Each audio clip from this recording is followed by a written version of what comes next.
반갑습니다. 말씀과 함께 하루를 시작하는 주님의 백성들을 예수님의 이름으로 축복합니다. 2023년 5월 12일 금요일 오늘 주신 말씀은 민수기 27장 1절부터 11절까지입니다. 요셉의 아들 므낫세 종족들에게 므낫세의 현손 마길의 증손 길르앗의 손자 헤벨의 아들 슬로보앗의 딸들이 찾아왔으니 그의 딸들의 이름은 말라와 노아와 호글라와 밀가와 디르사라.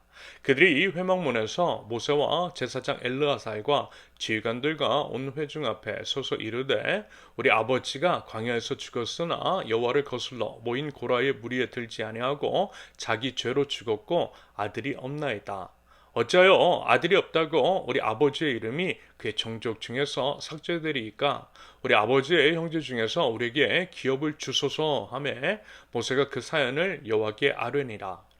여호와께서 모세에게 말씀하여 이르시되 슬로보와 딸들의 말이 옳으니 너는 반드시 그들의 아버지의 형제 중에서 그들에게 기업을 주어 받게 하되 그들의 아버지의 기업을 그들에게 돌릴지니라. 너는 이스라엘 자손에게 말하여 이르기를 사람이 죽고 아들이 없으면 그의 기업을 그의 딸에게 돌릴 것이요 딸도 없으면 그의 기업을 그의 형제에게 줄 것이요 형제도 없으면 그의 기업을 그의 아버지의 형제에게 줄 것이요 그의 아버지의 형제도 없으면 그의 기업을 가장 가까운 친족에게 주어 받게 할지니라 하고 나 여호와가 너 모세에게 명령한 대로 이스라엘 자손에게 판결의 규례가 되게 할지니라. 아멘. 하나님은 참으로 공평하신 분, 참으로 합리적이시고요. 상식적인 분이시라고 말씀을 드렸습니다. 그러면서 하나님은 어느 누구도 차별, 혐오, 소외, 폭력의 대상으로 삼지 않으시더라는 것. 하나님은 모든 사람을 차별 없이 공평하게 사랑하십니다. 왜 그런다고 그랬죠? 하나님은 우리 아버지이시기 때문입니다. 물론 사람 부모는 자녀들을 차별하는 것이 일부 있을 수 있지만 하나님은 절대 안 그러시다라는 거예요. 하나님은 하나님의 형상을 따라 지으신 사람 모두를 그 사람의 성별, 인종, 국적, 빈부, 심지어는 종교 같은 것들에 대해서도 상관없이 차별 없는 사랑을 베푸십니다. 모든 사람이 구원받길 원하세요. 심지어는 지금 우리 기독교 신앙에 대해서 박해를 하고 그리고 핍박을 하는 자들마저도 구원받길 원하시는 하나님이십니다. 여러분 세상에는요 딱 두 종류의 사람밖에 없어요. 이미 구원을 받은 사람과 앞으로 구원을 받을 사람. 어느 누구도 구원에서 제외되는 사람은 없다라는 겁니다. 여러분 이 부분을 명심하고 삶 속에서 지켜나가실 수 있기를 바랍니다.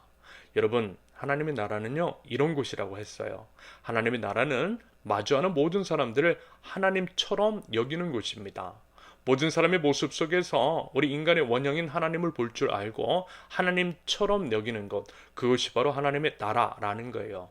부디 그 나라를요 우리 함께 이뤄나갈 수 있기를 바랍니다. 그리고 이 점을 유념한다면 우리의 삶 속에서 마주하는 모든 문제의 실마리를 어렵지 않게 찾아낼 수 있으리라 생각됩니다. 오늘 본문도 마찬가지라는 거예요. 앞선 말씀을 통해 지금 이스라엘 백성은 두 번째로 가나안 땅 입성을 앞두고 있는 시점이라고 그랬습니다. 그러면서 다시 한번 대대적인 인구 조사를 실시했고요. 그에 따라 앞으로 들어갈 가나안 땅을 배분하는 절차를 수행하고 있다라고 하는 말씀을 드렸어요. 그러면서 파생된 문제 그리고 해결에 관한 내용이 말하자면 오늘 본문 내용입니다. 아주 간단하게 말씀드리면 이렇습니다. 슬로보와 딸들의 요청이 있었는데요. 그 집안에는 아들 없이 딸들만 있었나 봐요. 그들을 부친이 딸만 낳고 죽은 겁니다. 그래서 남자가 없는 거예요.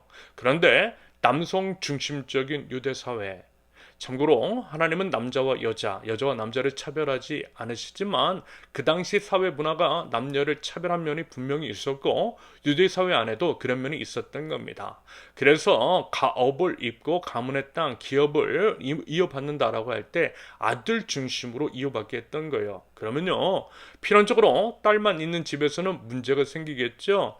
물려받을 사람이 없어 땅을 잃어버리게 되는 겁니다. 그런데 또 그건 또 아니라고 그랬습니다. 어제 새벽 본문에서 잠시 언급해 드렸던 것처럼 땅은 온전히 하나님의 것이라고 했습니다. 그러면서 하나님께서 주신 땅을 함부로 사고 팔 수 없다라고 그랬어요. 설령 어쩔 수 없는 문제로 인해 땅을 팔게 된다 할지라도 희년이 되면 원주인에게로 돌려주는 것이 하나님의 법이었습니다. 이것이 바로 희년의 법이고 하나님 나라의 원리라는 거예요. 그렇게 모든 사람들의 생존권을 지켜주신 겁니다. 게으름만 피우지 않으면 충분히 먹고 살 수 있는 기본적인 생활 기반을 모든 사람들에게 마련해 주신 거예요. 아무튼 이제 그런다라고 했대 슬로보아스의 딸들의 경우에 난처하게 되고 또 억울할 수 있게 되는 거예요. 딸이라는 이유로, 여자라는 이유로 땅을 물려받지 못한다라고 한다면 공정하지 않은 처사입니다. 말하자면 이 부분에 대해서 슬로바 딸들이 항소를 한 거예요. 그러자 모세가 하나님께 아뢰었고요. 슬로보아 딸들의 말이 옳다라고 하는 것을 말씀해 주시고 결국 그 땅의 소유권을 돌려주셨다라는 겁니다. 그러면서 이를 통해 사회 통념상 기업을 승계할 아들이 없을 때에 어떻게 해야 할지에 대한 기준을 명확하게 세워주셨다라고 하는 것이 오늘 본문의 내용입니다. 우리는요, 이러한 해결 절차와 과정, 방법을 통해서 하나님의 일하심, 하나님의 우리를 향한 존중과 배려, 그 깊은 사랑을 보게 됩니다. 한마디로 말하면요, 하나님은 비록 온 우주의 왕이시고 모든 말씀만으로 명령하실 자격도 또 능력도 되시지만 그 방법보다는 우리를 존중하고 배려하시는 방법을 쓰시더라는 거예요. 이것이 바로 하나님의 사랑으로 볼 수 있는 부분입니다. 자, 보세요. 일단 하나님은 이 공평하신 분이시라는 것을 앞서 말씀을 드렸잖아요. 그래서 여자와 남자뿐만이 아니라 모든 사람을 존귀하게 여기시고 공평하고 또 공정하게 대하신다라고 말씀을 드렸습니다. 그러므로 지금 이 문제의 발단이 된 유대 사회 안에 녹아있는 남녀 차별적인 요소들, 이런 것들은 하나님의 뜻과 분명히 배치되는 겁니다. 이런 요소들을 뿌리 뽑는 것이 하나님의 나라를 세워나가는 것이라는 거예요. 그런데 하나님은 그것을 이뤄나가심에 있어서 갑작스럽게 하지는 않으시더라는 겁니다. 오히려 우리들이 스스로 알아 깨닫고 하나님 나라 백성들이 깨우치고 변화시켜 나가기를 바라시는 면이 일부 있더라는 겁니다. 상명하달이 아니라 아래에서부터 변화와 변혁을 이뤄가되 평화적인 방법을 통해서 이뤄가길 원하시더라는 거예요. 오늘 본문에서 슬로보아 딸들이 요청했던 것처럼 말입니다. 바꿔 말하면 이 부분을 슬로보아 딸들이 요청을 하고 이유를 제기했을 때 지도자와 공동체가 그것을 임으로 무시하거나 또 결정하는 것이 아니라 그 주도권을 왕이신 하나님께 여쭐 때에 그때 비로소 하나님 나라 원리를 차근차근 가르쳐 주심으로써 하나님의 나라를 세워나가도록 하시더라는 거예요. 우리들 안에서 문제의식이 생길 때까지 기다려주시는 면이 있다라는 겁니다. 그래서 보세요. 세상에서 일어나는 여러 하나님 나라 가치들이 세워지는 모습들, 그 양상을 살펴보면 거의 그런 식이었습니다. 하나님의 말씀, 하나님 나라의 원리를 깨달은 사람들이 밑에서부터 위로 요청을 했어요. 그러면서 평화적인 방법을 사용했습니다. 그런다고 할 때 그것이 때로는 무시를 받고 억압도 받고 핍박도 받았지만 결국에는 조금씩 세상이 변화가 되어가되 하나님 나라 가치에 따른 긍정적인 변화로까지 이어져 왔음을 보게 됩니다. 아주 가까운 예로 흑인 노예 문제도 그러하고요. 남녀 평등 문제도 그러하고요. 여러 민주화 운동 및 인권 문제 같은 것들도 그러합니다. 그런 일들이 일어났던 그 이면을 보면 이러한 작동 원리가 스며 있더라는 거예요. 다시 말씀을 드리지만 상명하달식으로 무조건 그리고 설명 없이 하라고 하는 것이 아니라 스스로 깨닫고 움직이고 변혁시키는 것을 기다리시는 하나님이시더라는 겁니다. 그리고 그 방법에 있어서 평화와 건강한 소통을 원하시더라는 것. 그러면서 우리 인간 사회 문화를 존중해 주시는 면이 분명히 있어요. 급진적인 변화보다는 서서히 바꿔나가기를 원하시는 거예요. 이것이 하나님 쪽에서는 참 많이 답답하실 수 있지만 이것이 또한 우리를 위한 하나님의 배려인 겁니다. 여러분 이 원리를 이해하면요 성경의 많은 부분 예를 들면 신약 성경을 읽을 때에 성경이 마치 남녀 차별이라든지 노예제도 같은 것들을 혹시 용인하는 것이 아닐까라고 하는 의구심이 드는데 이 부분도 이 점도 해소가 됩니다. 하나님의 나라는 당연히 그와 같은 제도를 철폐하고 모든 사람이 사람으로서의 존중을 받기 원하시지만 그 당시 사회 문화가 아직은 덜 성숙했기 때문에 기다려주신 것뿐이라고 말입니다. 성령이 그것들을 용인하는 것이 아니라 그 당시 문화가 그랬다라는 것 그뿐이라고 말인 거예요. 게다가 예를 들어 남녀 평등, 인권 문제는 하나님 나라 안에 포함되는 이슈일 뿐 그것이 전부는 아니잖아요. 무슨 얘기냐면 하나님 나라 복음이 온전히 선포되고 하나님의 나라가 세워지면 자연스럽게 그 문제들도 해결이 되는 겁니다. 반대로 남녀 평등이 이루어진다고 해서 하나님 나라가 이루어지는 것은 아닐 수도 있다라는 거예요. 하나님 나라가 보다 큰 개념, 보다 우선적인 개념이라는 겁니다. 하나님 나라 복음이 먼저라는 거예요. 그런데 만약에 남녀 평등, 여권 신재한 부분만 전면적으로 내세웠다면 하나님 나라 복음은요 꺼내보지도 못한 채 그 당시 사회 문화의 거센 저항을 받을 수 있는 겁니다.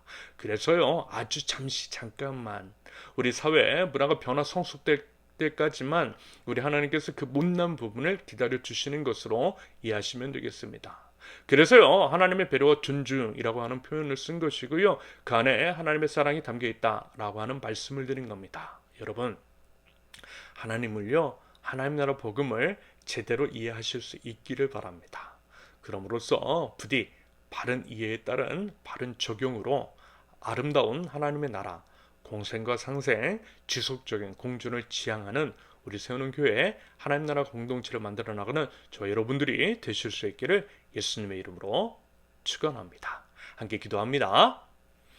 공평하신 하나님, 하나님의 뜻을 따라 공평과 정의를 세워나가는 하나님 나라 백성들, 이 땅을 모두가 살기가 좋은 아름다운 하나님의 나라로 만들어 나가는 저희 되게 하옵소서. 저희의 작은 신음에도 응답하시는 하나님, 아무리 작은 것이라 할지라도 우리 주님께 나아가 아를 줄 아는 저희 되게 하시며 저희 또한 작은 자의 목소리에 귀를 기울일 줄 아는 믿음의 공동체 될 수 있도록 우리 하나님 인도하여 주시옵소서. 그리하여 공생과 상생, 지속적인 공존을 지향해 나가는 하나님 나라 백성, 하나님의 말씀에 온전히 순종함으로써 하나님의 뜻을 하나하나씩 세워나갈 줄 아는 세우는 교회 공동체 될 수 있도록 우리 하나님 인도하여 주시옵소서. 예수님의 이름으로 기도합니다. 아멘. 하나님께서 오늘 주신 말씀과 각자의 기도 제목을 놓고요 우리 잠시 기도하겠습니다.